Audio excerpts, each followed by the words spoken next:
Hey, my name is ShawNshawN. I sell art on ShawNshawN.co. Today we're going to review Ambulance.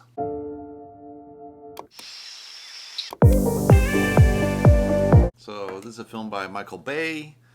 Time is 2 hours, 60 minutes, so it kind of highlights that sweet spot of hour and a half, but because it's an action film, it's just nonstop action, you really don't feel that longer half an hour, or actually 45 minutes long, than I normally think is ideal, but you don't really feel it. Actors are Jake Gyllenhaal as Danny Sharp. Yahya Abdul-Mateen II plays his Will Sharp, his adopted brother. Eiza Gonzalez plays Thompson. Garrett Dillahunt plays Captain Monroe. Keir plays FBI Agent Clark. Jackson White plays Officer Zach. So this Marine, he's gotten out and he's really struggling to pay the bills, get a good job to help pay the bills for his wife who needs his desperate surgery.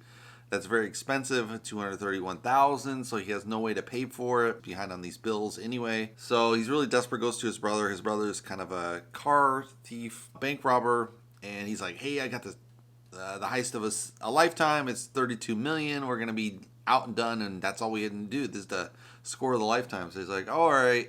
Does it the last second, no planning involved. But it's going to be bad if you don't show the robbery, right? And then they jump into ambulance in the middle of the bank robbery, and that's kind of sets the stage of this huge car chase. So the film is kind of this classic car chase, bank robbery. So that's always fun to see with Michael Bay doing it, which is over the top kind of action sequences and just really exaggerated camera angles where you go to the top of the building and then zoom back down to the bottom of the building, kind of like you're following all the police signals and the radio signals of how the police are kind of tracking people down. So it kind of captures the element of the radio and kind of zooming in on cars with a camera and how they track these bank robbers as they move site to site to site. There's a lot of use of close-ups in the camera, so you're just like this close to the camera. The whole film, you're like, whoa, what's going on? So that's kind of Michael Bay's style. So you obviously bond with the character when you have this really intense close-up like that. Also kind of focuses on the tension and the stress of the situation because you don't really have a lot of establishing shots. You just have this really intense, looking around the eyes, circling around the car. You don't really get a full establishment of where you are, what's going on, and that's how you would be in a chase because you wouldn't have time to think about it, right? There's kind of this fun story of two kids that grow up together, and then one kind of gets adopted by this family, and it turns out the family's a family of bank robbers. And so they learn all the tricks and trades of that. And then one decides, no, I want to be honorable and be a Marine, kind of, split the family kind of in two. There's also one of the robbers in the initial bank robbery who's like this hipster robber, which is pretty funny with the Birkenstock sandals. Like, who goes to the robbery with freaking sandals? But I know I was reading Ice-T's book and he was talking about how some of the crews he had to leave behind because they were like wearing baggy pants and stuff instead of like tight shoes. It's like, why would you wear anything but sports shoes if you're going to rob someplace, And so this kind of pokes fun at that a little bit. So it gives a lot of flavor to that because it's like, who the hell would do a bank robbery with this? But it gives a lot of spunk to that character. And it's really funny because he gets his legs run over. He gets run over in half,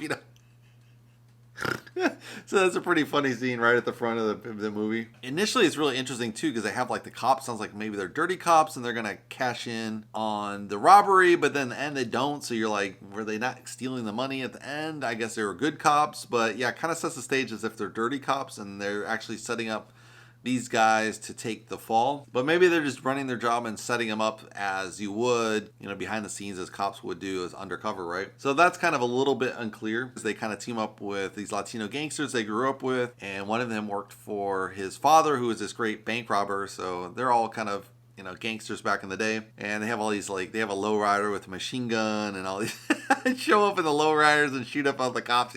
It's really fun. You have this really great last man standing kind of finale, similar to a lot of bank robbery kind of chases where it's always down to the last man. And then you wonder if one of them's going to get away or not. There's this nice side story in the beginning of kind of the ambulance. What are they called? EPRs or ERs?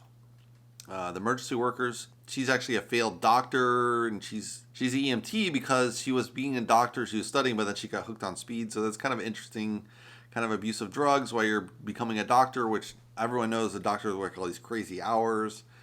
And so it's caused her to be very jaded and detached from her job. And then this newbie kind of shows up on the job who's the new driver, and he's like, hey, no, you got to meet with your patients. And So at the end, she kind of comes full circle and starts to meet her patients, so she becomes way more human. So that's kind of an interesting take on, this life of the EMT. It's very subtle. There's not much there, but it's kind of interesting. There's also the nice backstory of the wife of the Marine who is really proud of her husband because he's doing this honorable thing, and now he's not becoming honorable in the end. It's like he's working undercover because he's just so desperate for cash he can't find a good way to go and make a decent living, which is pretty sad, but it happens a lot to a lot of Marines or a lot of veterans. They just don't get the right proper training or transition from Army life to go back to a normal life. It's like a completely different lifestyle. They might have learned leadership skills, but they might not know exactly how to work with the politics and the blondness of civilian life versus the military life. So, which helps them as far as escaping because he becomes an excellent car driver, but